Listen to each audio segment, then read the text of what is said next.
What if I told you that the most powerful sorcerer in Jujutsu Kaisen is also the most psychologically isolated character in modern anime? Gojo Satoru stands as a fascinating paradox, a character whose overwhelming strength has created an invisible prison more absolute than any cursed technique could construct. Today we're diving deep into the psychology of a man who can see everything, yet remains fundamentally unseen by others, exploring how power itself can become the ultimate form of loneliness. Gojo Satoru presents one of the most compelling case studies in anime for understanding what psychologists call existential isolation, the profound disconnection that occurs when an individual's subjective reality becomes so fundamentally different from others that genuine understanding becomes impossible. But this isn't just about a powerful character feeling lonely. What makes Gojo psychologically fascinating is how his condition demonstrates real principles from developmental psychology, object relations theory, and the existential school of psychotherapy. His character forces us to confront uncomfortable questions about human connection, the nature of power, and whether true equality is necessary for authentic relationship. Through examining Gojo's psyche, we're actually exploring territory mapped by psychologists like Carl Rogers, who emphasized the human need for genuine understanding, and existentialist philosophers like Kierkegaard, who wrote extensively about the isolation inherent in subjective experience. To understand Gojo's psychological profile, we need to start with what developmental psychologists call arrested development through exceptionalism. Erik Erikson's stages of psychosocial development suggest that healthy psychological growth requires successfully navigating specific challenges at each life stage. During adolescence, the critical task is developing identity while managing the tension between individual uniqueness and peer belonging. For most people, this involves finding a peer group, experiencing both acceptance and rejection, and gradually developing a stable sense of self within a social context. Gojo's experience was fundamentally different. The moment he awakened his six eyes and limitless technique, he was catapulted into a category entirely separate from his peers. Psychological research on gifted children shows that extreme exceptionalism often leads to social isolation. But Gojo's situation goes beyond even prodigious talent. He became functionally a different order of being, and this transformation occurred during the exact developmental window when peer relationships are most crucial for healthy psychological formation. What we observe in Gojo's adult personality reflects what object relations theorists would identify as a false self-construction. Donald Winnicott introduced this concept to describe how individuals develop a protective social persona that manages external relationships while hiding the true self. Gojo's perpetual playfulness, his irreverent attitude, and his seemingly carefree demeanor function as an elaborate psychological defense mechanism. Notice how he consistently uses humor to deflect genuine emotional vulnerability. When confronted with serious emotional situations, he responds with jokes or casual dismissiveness. This isn't simply a personality quirk, but rather a sophisticated defense structure, protecting a core self that learned early in development that genuine vulnerability was neither safe nor possible. The tragedy here is that this defense, while protective, also ensures that the very connection he lacks remains perpetually out of reach. He has constructed a persona so effective at managing others' perceptions that it prevents anyone from accessing his authentic emotional experience. The psychological impact of Gojo's infinity technique serves as a perfect physical metaphor for his internal psychological state. From a psychodynamic perspective, we might understand his cursed technique as an externalization of internal boundaries. The infinity creates literal space between Gojo and everything else, ensuring nothing can truly touch him. Carl Jung wrote about psychological boundaries and the persona as necessary protective structures, but he also warned about what happens when these boundaries become too rigid. Gojo lives behind a barrier that operates automatically, requiring conscious effort to disable rather than to enable. Think about what this means psychologically. His default state is separation. Connection requires active choice and deliberate vulnerability. For most people, the default is openness, and separation requires conscious withdrawal. Gojo's experience is inverted, and this inversion shapes everything about how he relates to the world and others. The relationship between Gojo and Geto represents the most psychologically significant element of Gojo's development and offers insight into what psychologists call secure base relationships. Attachment theory, pioneered by John Bowlby and expanded by Mary Ainsworth, suggests that healthy development requires at least one relationship where an individual feels truly seen and understood. Geto represented this for Gojo, perhaps the only person who existed in something approximating the same psychological reality. Their friendship provided what therapist Irvin Yalom describes as an antidote to existential isolation, the rare experience of being truly known by another consciousness. The psychological impact of losing this relationship cannot be overstated. When Geto chose his path and they became enemies, Gojo didn't simply lose a friend. He lost his only bridge to authentic human connection, his only evidence that being truly known was possible. The fact that Gojo couldn't bring himself to destroy Geto's body after their final confrontation reveals the depth of this attachment wound. In psychological terms, he remained in complicated grief, unable to complete the mourning process because accepting Geto's death meant accepting the permanent loss of his only genuine connection. From a clinical psychology perspective, we can examine Gojo through a DSM framework, while being careful to distinguish character traits from clinical disorders. Gojo exhibits what might initially appear as narcissistic traits: grandiosity, apparent lack of empathy, sense of specialness, and interpersonal exploitativeness in how he manipulates situations. However, a deeper analysis reveals something more nuanced. True narcissistic personality disorder typically stems from fragile self-esteem, masked by grandiosity. Gojo's confidence isn't compensatory. He genuinely is as exceptional as he believes. What appears as lack of empathy is actually something closer to alexithymia within relationships, difficulty identifying and expressing emotions, combined with learned emotional suppression. His manipulation of others serves pedagogical or strategic purposes rather than ego gratification. A more accurate clinical lens might view Gojo through the framework of schizoid personality adaptations, characterized by emotional detachment, preference for solitary activities, and limited capacity for expressing feelings. However, even this doesn't quite fit, because Gojo's detachment appears more situational and defensive rather than constitutional. The most psychologically accurate understanding views Gojo as someone with essentially healthy personality organization who has developed elaborate defenses against a fundamentally unresolvable existential situation. The psychological concept of the observer effect from quantum physics finds a parallel in Gojo's experience.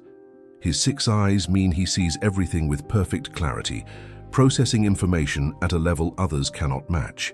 But this creates what philosophers call the hard problem of consciousness, applied to interpersonal understanding. Thomas Nagel's famous essay, "What is it like to be a bat?" explores how subjective experience is fundamentally inaccessible to others. For Gojo, this problem is magnified exponentially. Not only can others not understand what his experience is like, but he cannot turn off his perception to meet others where they are. Psychological research on high-functioning individuals in any domain shows that excellence often creates communication barriers, but Gojo's situation represents an extreme. He cannot dumb down his perception, cannot unsee what he sees, cannot experience the world as others do, even temporarily. This creates what existential psychologists call ontological loneliness, isolation at the level of basic existence itself. Gojo's approach to teaching reveals compensatory psychological mechanisms attempting to address his isolation indirectly. His investment in students like Yuji, Megumi, and Yuta reflects what Alfred Adler called social interest, the innate human drive to contribute to collective welfare. Unable to experience peer relationships himself, Gojo attempts to create the next generation who might exist closer to his level, who might someday understand what he experiences. This isn't purely altruistic. It serves profound psychological needs. By nurturing potential in others, he works toward a future where he might be less alone. Notice how he specifically seeks out and protects students who are unusual, who don't fit standard molds. He gravitates toward the exceptional and the outcast because these students come closest to understanding what it means to be different. His teaching style, allowing students to struggle and find their own paths rather than imposing rigid structure, reflects his understanding that growth requires authentic experience rather than instruction. But this also reveals his psychology. He cannot simply tell others how to reach his level, because the journey itself is what creates the capacity for understanding. The psychological weight of responsibility in Gojo's experience deserves examination through the lens of existential psychology. Viktor Frankl wrote about how meaning emerges from responsibility, but he also acknowledged how overwhelming responsibility can become a burden that crushes the individual. Gojo exists as the ultimate deterrent in Jujutsu society. His mere existence prevents many conflicts. He is simultaneously the strongest offense and defense, meaning the weight of protecting everyone falls disproportionately on him. Psychological research on caregiver burden and responsibility stress shows that when individuals perceive themselves as solely responsible for others' welfare, it creates chronic anxiety and emotional exhaustion. For Gojo, this burden is literal rather than perceived. He knows that his death or absence would create catastrophic vulnerability for those he protects. This knowledge traps him in his role. He cannot opt out, cannot take genuine rest, cannot pursue his own path independent of his responsibility to others. Existentialists describe the anxiety of freedom, distress from having too many choices, but Gojo experiences the opposite, the anxiety of obligation, distress from having too few meaningful choices. What makes Gojo's psychology particularly tragic is the self-reinforcing nature of his isolation. Power creates distance, which prevents genuine connection, which prevents others from understanding him, which increases the perception of difference, which increases isolation, which reinforces his reliance on power as his primary mode of navigating the world. This creates what systems theorists call a positive feedback loop, where each iteration amplifies rather than corrects the problem. Breaking such loops typically requires external intervention or dramatic disruption, but Gojo's power level means no external force is capable of disrupting his pattern. The only person who could have broken this cycle was Geto, and their relationship's deterioration eliminated that possibility. This leaves Gojo in what psychologists call a stable but dysfunctional equilibrium, a psychological state that persists precisely because it's internally consistent even though it produces suffering. The broader implications of Gojo's psychology extend beyond anime analysis into real psychological phenomena. His experience illuminates what psychologists call the paradox of privilege, where advantages that should produce well-being instead create unexpected forms of suffering. Research on lottery winners, celebrities, and other individuals who experience sudden elevation in status or capability shows consistent patterns of increased isolation and decreased life satisfaction. Gojo represents an extreme version of this phenomenon. His case demonstrates that power without connection is ultimately hollow, that being unmatched means being unmet, and that superiority in capability can mean inferiority in experiential quality of life. For viewers, particularly those who fantasize about having extraordinary power, Gojo's psychology offers a cautionary tale. The grass isn't greener on the other side of the power gap. It's a different kind of terrain entirely, with its own unique challenges and deprivations. Gojo's character resonates so deeply with audiences because he represents a fear many people carry, the fear of being fundamentally unknowable, of having experiences or thoughts or feelings that no one else can understand. While most of us will never experience Gojo's level of power, many people experience smaller versions of his isolation, the gifted child who cannot relate to peers, the person whose experiences of trauma leave them feeling fundamentally different from others, the individual whose way of thinking doesn't match how others process the world. Anyone who has felt that their internal experience is inaccessible to others can see themselves reflected in Gojo's blue eyes. His character validates the pain of this experience while also exploring its contours with psychological sophistication.